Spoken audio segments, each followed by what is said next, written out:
તમારા પંખાના રેગ્યુલેટરની અંદર 1, 2, 3 અને 4 પર એકદમ સ્લો ચાલે છે અને 5 પર એકદમ ફૂલ ચાલે છે.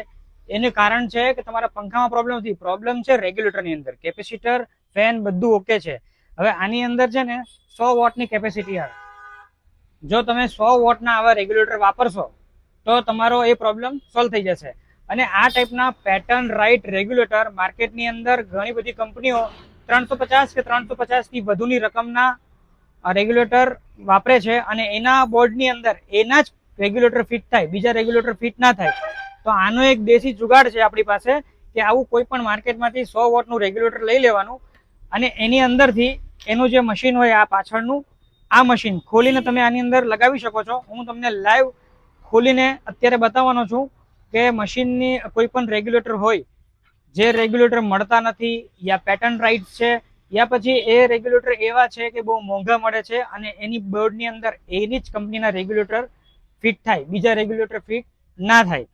તો એના માટેનો એક આ સરળ ઉપાય છે અને સસ્તો ઉપાય છે, 50% કરતાં પણ ઓછામાં થઈ જાય. હવે આ રેગ્યુલેટર તમે લેવા જશો કંપનીમાં તો નહીં તો 350 પ્લસની આની પ્રાઇસ છે.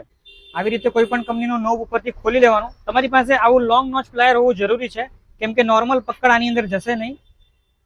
આ ઉપરથી આ રીતે સ્ક્રૂ ખોલી લેવાનો. ત્યારબાદ અહીંયા સાઈડમાં આવો લોક હોય છે, અલગ અલગ કંપનીના અલગ અલગ હોય છે. તો આ લોકથી હું આને આ રીતે આમ ખોલી કાઢીશ. આનું મશીન બહાર આવી ગયું. સેમ આ અમારું કંપનીનું યા તમે માર્કેટમાંથી કોઈ પણ લાવશો સારી બ્રાન્ડનું આ મશીન આની અંદર આવી રીતે નાખી દેવાનું અને જે બોલ્ટ આપણે ખોલેલો એ બોલ્ટને આવી રીતે લગાવી દેવાનો.